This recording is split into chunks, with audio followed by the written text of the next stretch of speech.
بسم اللہ الرحمن الرحیم۔ السلام علیکم ورحمۃ اللہ وبرکاتہ۔ تذکیر الحدیث کے سلسلے میں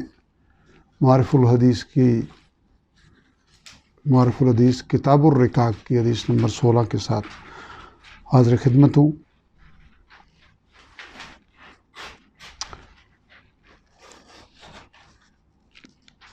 آج کی حدیث بھی اسی عنوان کے تحت ہے جو پچھلی حدیث تھی کہ خدا کا خوف اور تقوی فضیلت اور قرب کا ذریعہ ہے۔ اللہم صلی علی محمد وعلی آل محمد کما صلیت وسلمت وبارکت ورحمت ورحمت علی ابراہیم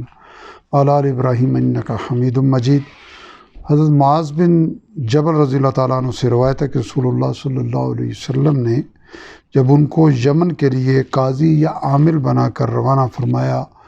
اور وہ حضور کے حکم کے مطابق وہاں کے لیے روانہ ہونے لگے تو ان کو رخصت کرنے کے لیے حضور صلی اللہ علیہ وسلم نے ان کو کچھ نصیحتیں اور وصیتیں فرماتے ہوئے ان کے ساتھ چلے۔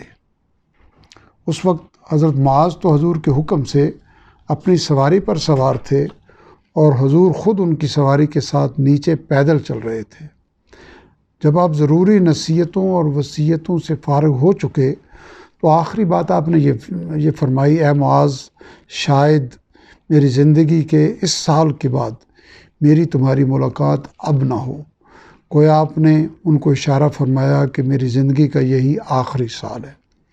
اور میں عنقریب اس دنیا سے دوسرے عالم کی طرف منتقل کیا جانے والا ہوں۔ اس کے بعد آپ صلی اللہ علیہ وسلم نے فرمایا، اور شاید ایسا ہو کہ اب جب کبھی تم یمن سے واپس ہو تو بجائے مجھ سے ملنے کے اس مدینہ میں تو میری اس مسجد اور میری قبر پہ گزرو۔ یہ سن کر حضرت معاذ حضور صلی اللہ علیہ وسلم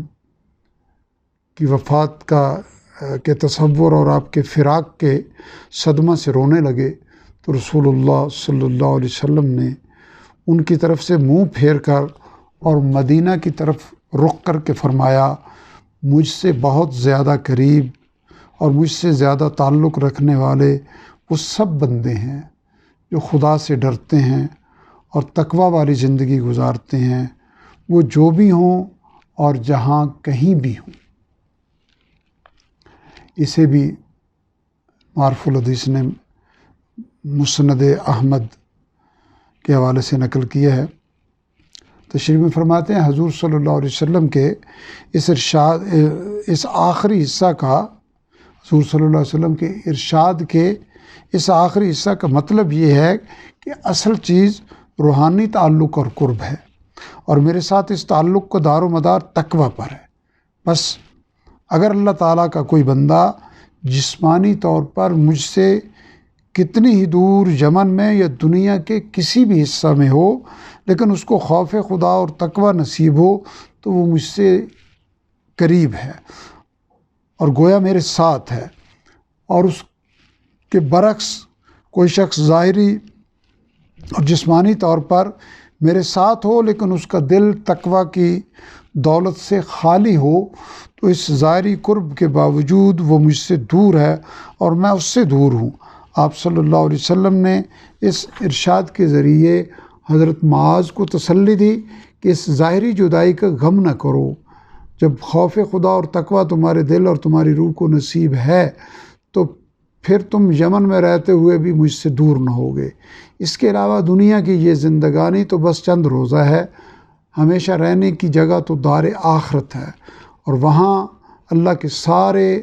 تقوی والے بندے ہمیشہ کے لیے